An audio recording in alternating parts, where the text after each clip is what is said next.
I mean, like I guess the longest drive I've ever done is 19 or 20 hours. I Okay. drove all the way back from Dallas, Texas, back to Pittsburgh and drove Mhm. straight through. But my plan is a 32 to 33-hour drive this year or next year.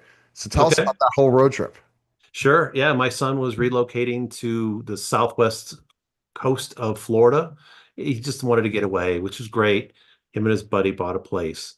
So they packed up a pack rat, one of those pods containers, and they put everything in there. So all they had to be responsible for was just their little stuff. They were able to put it into his truck, and then his buddy had his car. His buddy drove out on Saturday, stayed the night at his grandparents' house, and then from there did another 10 hours down by, let's say, lower Alabama. And then he really pulled in after us, and we are trying to see if we can get there kind of close to the same time. But we left at 5:20 in the morning on a Sunday, day before Labor Day.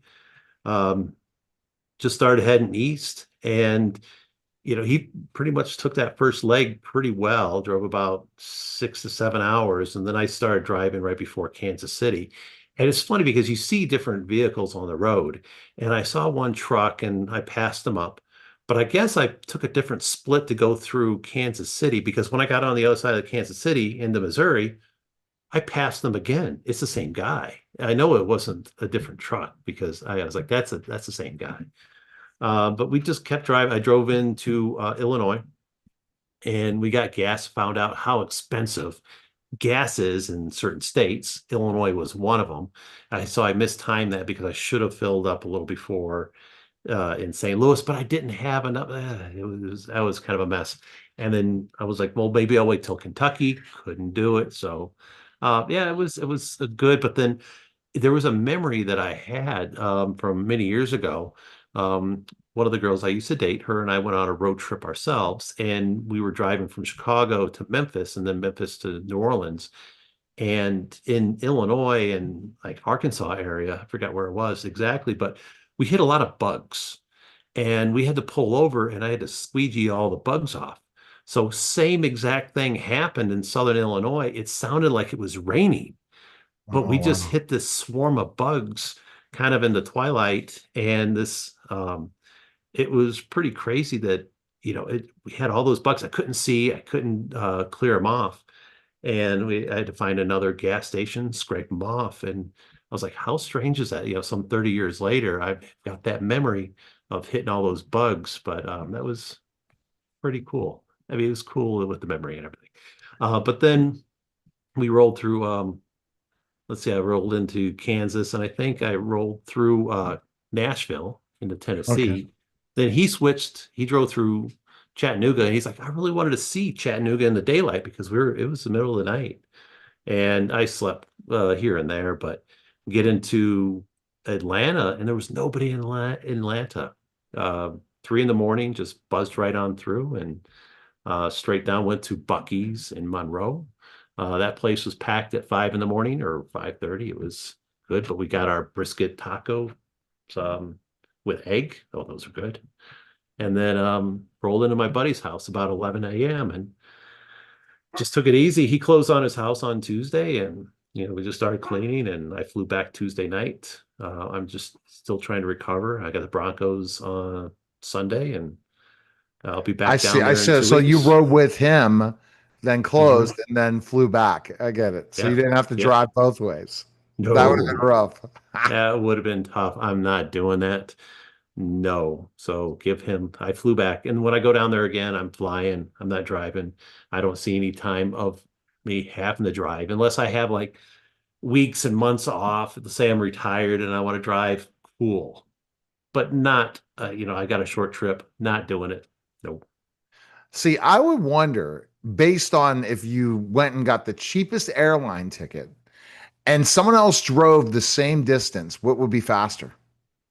Because you know how long it takes when you get to the airport. You Hmm. know how long these flights take and these Yeah. different things where you go with the cheapest one, like Spirit, and Yeah. say, I'm going to pick the Spirit one with 5 stops. I bet you it would be Yeah. taking about the same amount. Right. Well, I flew down to see, I was supposed to go to a client meeting in El Paso, Texas from Denver. And I looked at there was a pretty decent flight. It was leaving a little later in the morning. Actually, I'm sorry. No, it was leaving early in the morning. I think it was a 6 a.m. flight from Denver to LA into El Paso, and that was 6 hours. So it was getting around noon. And I thought, well, what if I drive? Well, the drive would be a little longer, but I left it, I think, 7 or 8, and I flew into Albuquerque, got a rent a car, and I was able to get in quicker to El Paso. So that was a good route. And it was just something where you just have to kind of weigh it out to say, all right, you might be delayed. So that's going to extend Right. it. If you have a connection, there might be a good chance of it being delayed. I almost got delayed going from Sarasota into Dallas. And then I had to go from Concourse D to Concourse A on the Skylink thing. Oh, Dallas is such a huge airport. Oh, Oh it my was such a God. mess. And I was looking forward to some of the food, but good thing I didn't. I did have good food in Sarasota. Well, they were chicken tenders. I mean, where am I at in life that I'm saying chicken tenders are okay? Kind of strange. So I mean, that's the thing. Like, I remember I said, okay, I'm gonna pick the cheapest flight, especially if you wait to the Hmm. last minute. Yeah. It could be a 16-hour flight Yeah. that would take like 5 hours Hmm. because there's Yeah. you could just pick all these stops and delays and wait for 3 hours for the next flight. Yeah. And I think the morning flights, when you have to get up so early in the morning to take the first flight, they're horrible. I Oh don't yeah, like. they definitely, but you kind of get through security pretty quick and with TSA pre-check and get through a little faster. But yeah, you're exactly right. It's you have to really weigh it out, the best options for traveling.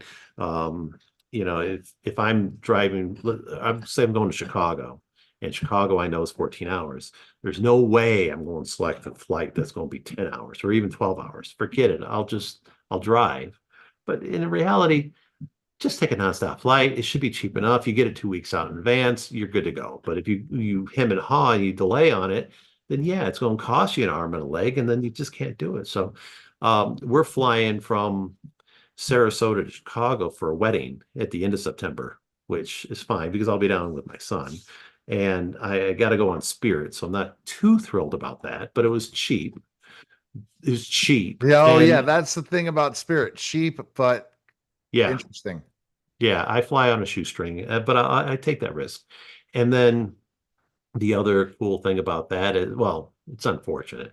I had a Southwest ticket from Denver to Chicago, so I had to move that flight to go to uh, Southwest Florida instead. I'm like, well, I'll go to Tampa. It's going to be easier. But then if I pick up a rent a car there, then I have to fly out of there. So I actually had to switch it going into Fort Myers, and then I can just get a rent a car there, drive it all week, drop it back off there, fly to Chicago. So I had to make those changes because I didn't want to get stuck. So I actually had to take a day off in a couple weeks on a Thursday just so I could fly. So Okay. All right. Well, those are not driving. the planes, trains, and automobiles. We drove That's past St. Louis and we talked about that. I'm like, hey, maybe this is the highway that Steve Martin had to go over when his car wasn't there in the rental car lot. or Yes. National Lampoon's Vacation, where Yes. they get the tires taken off of them in St. Louis. Yeah. And the guy's like, I'm not even from here. I'm from Chicago. Yep, that's a great line too. We Yeah. talked about that too when we rolled through. Yeah, it was So great. that's the experiences, and you know what? I'm starting to think I'm not going to take highways next time. You could take an extra 4 hours and not take highways, and you Uh-huh. still end up might being the same amount of time Yeah. Well, my because son was playing with ChatGPT and he said, give me a route going from Denver to like Northport, Florida, where he's at, and avoid all roads that have a speed limit of 55 or higher.